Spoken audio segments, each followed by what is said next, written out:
My name is Khalil Cumberbatch, and I'm the Associate Vice President of Policy at the David Rothenberg Center for Public Policy at the Fortune Society, and welcome to Both Sides of the Bars, a discussion-driven show that examines the criminal justice system from various perspectives, including those most impacted by the criminal justice system. We discuss critical questions about how the current system works, its intersections with social justice, and highlight the efforts that are being made to improve the lives of everyone that is affected by it. We ask you, the viewers, to spread the word about both sides of the bars and share your comments with us on Twitter at TheFortuneSOC. Today's show is titled Monetizing Misery: How Capitalism Impacts Mass Incarceration. My guest today is Lauren-Brooke Eisen, Senior Counsel in the Brennan Center's Justice Program, where she focuses on improving the criminal justice process through legal reforms, specifically how the criminal justice system is funded. LB was previously a Senior Program Associate at the Vera Institute of Justice in the Center on Sentencing and Corrections, where she worked on policies that aim to improve public safety while reducing prison populations. And she served as an Assistant District Attorney in New York City, where she served in the Appeals Bureau, the Criminal Court Bureau, and the Sex Crimes Special Victims Bureau, where she prosecuted a wide range of misdemeanor and felony cases. Thank you, LB, for joining us. Thank you, Khalil, for having me today on the show. No worries. And so thank you for making the time. I know your schedule is very, very busy, and you just wrote a new book. And so I would love to start there. If you can lay out to our viewers what your book is about, why focus on this particular issue in this overall bigger issue of mass incarceration, and kind of like what kind of led you to the footsteps of that reckoning that you knew that you were going to write this book and this was going to be the topic? So Khalil, I wanted to write this book on the privatization of the justice system because it grew out of a lot of the work at the Brennan Center for Justice, where I work in our justice program, and our aim is to really curb our nation's reliance on incarceration. And we write policy reports, we conduct research, we advocate on evidence-based practices, and really our focus is reducing the number of people who are sent to jail and prison in this country. I mean, you are well aware, 2.2 million people are incarcerated in this country, more than any other country on the planet. We have 5% of the world's population, 25% of the world's incarcerated population. And it's not because people in the United States commit crimes more than people in any other country. It's because our policies have been so punitive for so long. We send too many people to jail and prison, and they spend far too long behind bars. And in my work in the justice program, I have focused for the last 5 years on the incentives that perpetuate mass incarceration. Now, these can be financial incentives, and they can even be incentives that are unintentional, such as the performance measures tied to federal criminal justice funding. So, for example, the Burn JAG program sends money to states for law enforcement purposes, but the performance measures attached to that funding, for many years, they asked about how many drugs were seized, how many people were arrested, and those are unintentional incentives that perpetuate more arrests, more incarceration. When we spoke to law enforcement officials, they said, well, of course we thought we were supposed to arrest people and seize guns with that money, because that's what the Justice Department wanted to know when they asked us how we spent the grant. And the idea of the privatization of justice and all of the many companies that make money off of incarceration has always just seemed sort of strange and at odds with my understanding of the justice system, and specifically of corrections. You know, corrections, the idea behind the word is to rehabilitate, to ensure that someone does re-enter the community and can be a successful member of society. And so that's why I investigated, all of the many companies that make money off of incarceration, that profit from corrections. And that was really this book's inquiry, after so many years of intense debate about the privatization of justice, what does this mean for, this is a story of economics. It's a story of morality. It's a story of the nature of punishment itself. And that's what I was trying to explore. And so what have you learned from all of your research? Because most people hear about people incarcerated, they hear the 2.2 million, and they all too often don't think of the privatization of any of that. And so tell us what you found after doing all of this research. So when I conducted the research, at first I was looking more specifically and narrowly at these modern private prison corporations. CoreCivic and GEO Group, for example, are publicly traded on the stock exchange. The two companies combined earned about $4.5 billion in revenue in 2016 alone. $4.5 billion. $4.5 billion in revenue. Wow. And those are only two of the large private prison operators in this country. And I focused on those companies that manage jails, prisons, immigration detention centers. But as I conducted my research, I realized there were so many more companies that make immense profit off of incarceration. Companies like JPay that provide tablets and email services and allow families to send money to people behind bars. These are companies that tend to take large profits and out of they're for-profit companies, and so a company like JPay, for example, may charge 55 cents for an individual to email someone who's incarcerated, but they're going to take some of the 55 cents as profit. And there are so many companies like that in the U.S. And Eric Schlosser, he's a journalist, and he wrote this wonderfully compelling article in, I think it was 1998, in The Atlantic, called "The Prison Industrial Complex," and it was so many years ago, and he really laid out the corporations like MCI that were building telephone kiosks inside prisons in California for free at no charge because they knew they were going to make so much money off of phone calls from incarcerated individuals. And so the book looks at all of the companies that are that perpetuate mass incarceration, because without a captive consumer behind bars or under some sort of correctional supervision, these companies wouldn't be able to make a profit.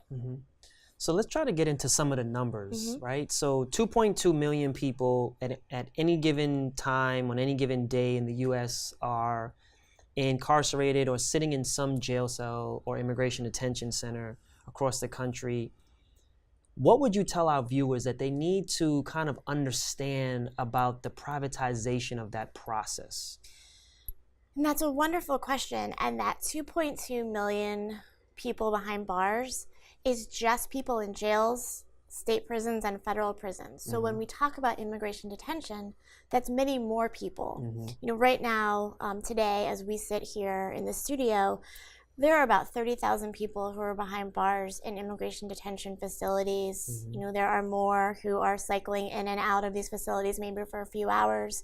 But we have so many people behind bars in these various institutions. And I think what was most interesting for me when I was doing this research was that we as a country allowed these corporations to gain such a strong foothold in corrections and in immigration detention without this large national debate.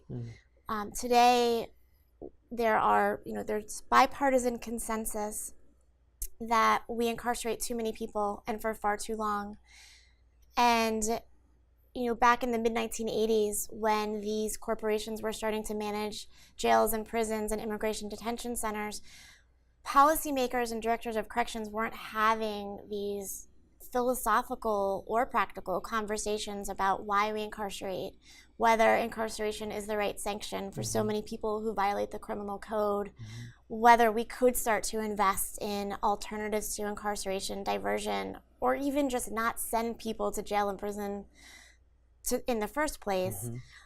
And my research found that these tough conversations really weren't being held because in the mid-1980s, about 3/4 of states were under some sort of federal court order to reduce prison populations due to crowding, unhygienic conditions. Prisons were found violative of the U.S. Constitution in multiple states. And directors of corrections were really over a barrel. They needed to find a facility to house all of the people who were coming to them, that the state was sending and convicting. They were looking at projections of increased prison populations. And these corporations came in and they said, we can do this quickly, cheaper. We can do an end run around all your complicated government procurement rules. And we will do this and save you money. And it happened very quickly and almost under the nose of the public. And today, in 2018, there are private prisons in 29 states. Wow. There are about 12 private prisons at the federal level. And something that a lot of the viewers watching the show may not know is that about 65% of ICE beds are privatized. And ICE being Immigration Customs Enforcement, the law enforcement arm of the Department of Justice. Yes, and we have essentially privatized immigration detention in this country. So that's where we are today. Yeah, and so why should this, because some people would hear this, I mean, even some of our viewers may hear, less expensive, quicker, easier, workaround, and associate like all of the good things that people would think about when they're trying to run a system that's costing too much money. What would you say to caution some of our listeners and our viewers to that ideology of this is like the best thing since sliced bread, and if you implement it, it'll actually help things run better? So a couple of things. One is I conducted a literature review for this book, and I looked at all of the literature since these corporations started to manage and own jails, prisons, and immigration detention centers. And it's really a mixed bag of research, but at the end of the day, there is almost no evidence that these corporations have saved the government money. Part of it is it's a little bit of an apples to orange comparison. It's hard to compare facilities. It's hard to compare government facilities with a private facility. Sometimes the cost of monitoring these facilities is just not part of the research, and it does need to be because that's expensive. But I think the bigger question and a more philosophical question is, why are we so concerned about saving money? Incarceration should be expensive. If we as a government have decided that someone has violated the criminal code to such an extent that they need to spend time behind bars, that they need to be separated by their community, maybe hundreds if not thousands of miles away from their families, loved ones, friends, that's a serious decision. And it's not a cavalier decision. And we should be so sure about incarcerating people that we're okay with spending a lot of money on it.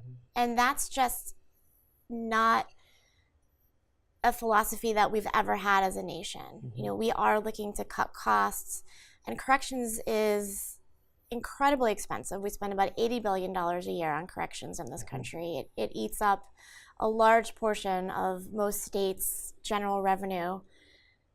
And we shouldn't be thinking of this as a money-making scheme. If we can't afford our system of incarceration, then we should reduce the number of people who are behind bars. And so building off of that question, there is a lot of conversations on the local, state, and even federal level about implementing technology or access to technology for incarcerated people. And, the ideology is that that technology is unavoidable in society. It is something that helps people to integrate successfully. And so why not allow people who are incarcerated to have access to that technology as early as possible? But there's a slippery slope to that, right? And so what would you say to that? How would you caution policymakers, even the general public, into some of the downsides of that? Well, and you point out sort of the pros and the cons of all of this technology and the way that it's been implemented in jails and prisons across the country. And I think what's happening in New York right now is a great example. So the New York Department of Corrections is now providing these tablets, I think the company's JPay, to people behind bars. And New York is actually not receiving money from the contract. And they've been very explicit about that. And that is rare. In most states, the Department of Corrections is receiving money for that contract. And so one caution there is, departments of corrections across the country, they just shouldn't be taking money for letting these companies have a monopoly on this technology in their prison systems. And, corrections, the departments of corrections will say, well, it costs money to implement and, we need to monitor it. But they just simply shouldn't be taking that money from these corporations. And the technology is wonderful. There are people who are released from jail and prison who may not be comfortable with email and the web and all of these different apps and, uses of technology today. But we shouldn't allow these companies to make such big profits off of allowing access to this technology. So as I was writing the book, I spoke to as many incarcerated individuals and formerly incarcerated individuals as I could who had been in private prisons, more specifically. And some of them were incarcerated when I interviewed them for the book. And I opened up a JPay account and I bought these stamps. I think it was 55 cents to send an email. And I would attach a stamp so people could email me back. But think about how many emails you get during the day. Even after this show, you're probably going to have hundreds of emails that you have to respond to. And the people behind bars are making very little money. Their families are sending money to them, to their commissary accounts, so that they can buy these email stamps.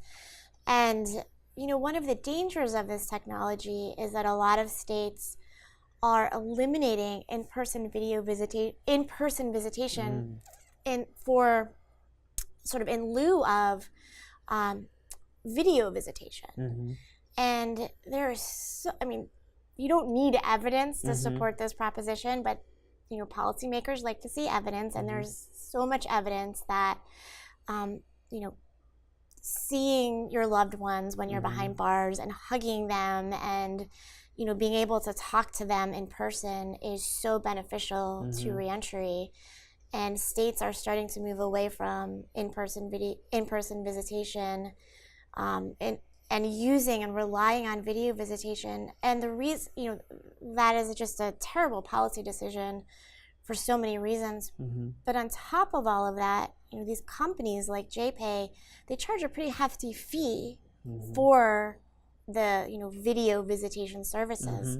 And so I interviewed individuals who spent $5 or $10 to talk to their loved ones for maybe half an hour. And that's really problematic. So we're not only doing a disservice to the people behind bars, but we're also charging them, and we're allowing these corporations to make a lot of money off of a pretty bad public policy. And so focusing a little bit on the actual structure of private prisons, how is it that something that is supposed to be entrusted to public servants, people who are state or local employees, because I think, again, most people would hear private prisons and say, how is that even possible? How can a state or local government hand over what is supposed to be a task that is trusted to public servants over to a private company? How does that happen? Like, what's the nuts and bolts of that actually happening? And that is one of the book's central themes. How have we outsourced such a core governmental duty? Is it legal to do so? Is it moral to do so? How as a country, since the mid-1980s, have we come to rely on the private prison industry to manage so many of our jails, prisons, and immigration detention centers? And I write about these congressional hearings in the mid-1980s. It was the first congressional hearings ever had on the private prison industry. And officials from the ACLU were there, law professors were there, the American Bar Association was represented, as were the corrections unions. And it was the private prison companies, first congressional hearing, and an official from Corrections Corporation of America, a lot of people know it as CCA, it's now rebranded itself, and the new name is CoreCivic. An official testified at this hearing, and the level of discourse at this hearing, I think, illustrates the considerable confusion about the industry and about whether we as a nation could delegate this responsibility and what it would look like. And the Judiciary Committee, this is Capitol Hill, Washington, D.C., and I write about this in the book. They ask questions about the uniform that CoreCivic officials wore and what color the trousers were, and I think that's very sort of emblematic of how confused policymakers, directors of corrections really were about the potential of this industry, the morality of this industry, and where it was headed. And, so far, there's only been one country, Israel, that has ruled the delegation of this responsibility to a corporation unconstitutional. So the Israeli Supreme Court issued a very long opinion noting that it was unconstitutional in Israel to outsource this duty to corporations. But the way it works now is this industry really stands in the shoes of the government. And the nuts and bolts of it all is that directors of corrections just negotiated contracts with these corporations. And at the federal level, the Justice Department will negotiate contracts with these corporations to manage and run these federal private prisons. And the details are worked out in the contracts. Some of the details are how much these corporations will get paid, whether it will be per diem, which means per incarcerated individual, or whether these corporations will be paid as if the facility is 100% full, which is a pretty common contractual provision across the country. And for decades, the private prison operators have negotiated contracts where they only take individuals who are considered low risk, who have very few mental health needs, very few medical needs, because they tend to be individuals that are cheaper to house behind bars. And for years, these corporations wouldn't take anyone who was HIV positive. So that's how they make a lot of their money, is just by housing individuals who cost less to house behind bars. And we have about 5 more minutes left. And so talk a little bit about how these private prison companies do exactly that. Outside of not taking people in, what do they do to cut costs while someone is actually in their custody? So we, the government, have asked these corporations to house, clothe, care for individuals behind bars, but we've said to them, you also need to do so while saving us money. And in some states like Florida, there's legislation that requires all of the contracts with the private prison companies to indicate that they will save the government 6% less than what the government would pay to operate the same facility. And in order to do so, these corporations do tend to cherry pick the incarcerated individuals that they will house, people who will not cost as much money. And they also tend to hire less correctional officers, and these officers are not unionized. And the cost of running a prison, the bulk of the costs are really in the staff. So about 70 to 80% of the cost of running a jail or a prison is in the staffing. And so by using non-unionized corrections officials or corrections officers, and by paying them less and by hiring less officers, they're able to save money. And so that doesn't create a very safe situation for not only the incarcerated people, but also the staff themselves.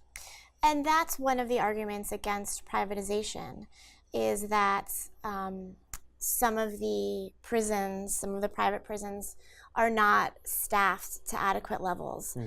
But that's also a problem in government prisons. You know, there are very few prisons and jails in this country that have the adequate number of guards and staff. Prisons are short-staffed across the country, but what's interesting with the private prisons is that they can be fined if they don't have enough staff, but it's cheaper for them not to have enough staff and pay these fines than it is to actually staff up the way they need to. So they willingly accept the penalty, the fiscal penalty, and knowing that that penalty will still be less than the actual cost of hiring staff. They don't necessarily comply with the contract, and part of it might be because it is really hard to find correctional guards. You know, even their government counterparts are not having an easy time staffing up, but they're not incentivized to staff up because it is cheaper for them to pay these fines than to spend the money and the time and the salaries to properly staff up in these prisons. Yeah. So in the last couple of minutes that we have, one, can you please tell the viewers the name of your book, where they can go and learn more about it, purchase the book, and what would you inspire them to do once they have this piece of literature in their hand that is educational, but also is, in many respects, quite angering, right? It can make someone really angry that this is actually happening. What would you encourage our listeners and our viewers to do? So the book is Inside Private Prisons, An American Dilemma in the Age of Mass Incarceration, and your viewers can find it in your local independent bookstores, on Amazon and Barnes & Noble, or through the Columbia University Press that published the book. And I really hope that the reader walks away more educated, more informed about the privatization of the justice system and just how hard it is to curb our reliance on mass incarceration and make dents in downsizing our jails, our prisons, and our immigration detention centers with so many companies that are incentivized to perpetuate the high number of people behind bars today. I think that's a really important point that the book makes. And I also just hope that the book sparks conversations about the philosophy of punishment itself. And, you know, it's important that we calibrate our system of justice in this country. And incarceration is not a one-size-fits-all approach and should not be a knee-jerk reaction to so many people who violate the criminal code. And, you know, all of that is really wrapped up in the incentive structure around privatization. And very briefly, how can our viewers and listeners follow you on social media? They can follow me on my Twitter account at LB Eisen, and I am a senior counsel at the Brennan Center for Justice. Awesome. Well, LB, thank you so much for for being on the show and sharing with our viewers and listeners your work and your amazing book. And thank you to the viewers for tuning in. If you're interested in finding out more about the Fortune Society, please check us out on the web at fortunesociety.org or on Facebook by typing in The Fortune Society. This is Khalil Cumberbatch, and I appreciate you joining us as we critically look at both sides of the bars.